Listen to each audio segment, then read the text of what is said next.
यह कहानी बड़ी ही रोचक और अच्छी शिक्षा प्रदान करने वाली कहानी है। यह कहानी 3 चोर के ऊपर आधारित है और इस कहानी को सुनने के बाद हम सीखेंगे कि कभी भी किसी पर भरोसा नहीं करना चाहिए।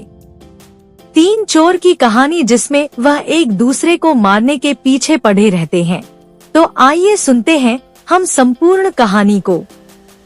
3 चोर थे। एक रात उन्होंने एक मालदार आदमी के यहाँ चोरी की। चोरों के हाथ खूब माल लगा। उन्होंने सारा धन एक थैले में भरा और उसे लेकर जंगल की ओर भाग निकले। जंगल में पहुंचने पर उन्हें जोर की भूख लगी।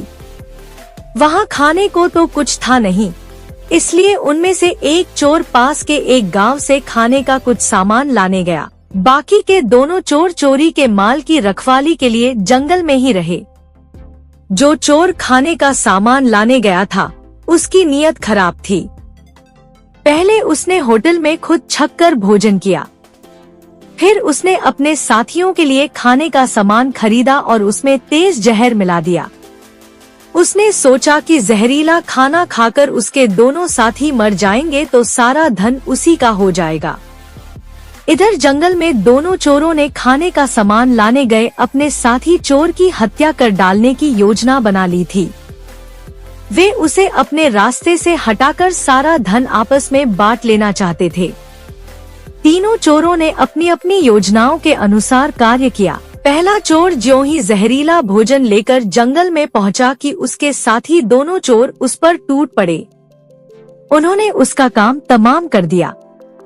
फिर वे निश्चिंत होकर भोजन करने बैठे, मगर जहरीला भोजन खाते ही वे दोनों भी तड़प कर मर गए। तो यह था 3 चरणों पर आधारित यह कहानी, और इस कहानी के माध्यम से हम यह जान सके कि मनुष्य को कभी भी किसी पर भी आंख बंद करके भरोसा नहीं करना चाहिए। और दूसरा यह कि इस संसार में कोई भी प्राणी जैसा करेगा वह ठीक वैसा ही पाएगा। राधे राधे। हरे कृष्ण। जय जगन्नाथ।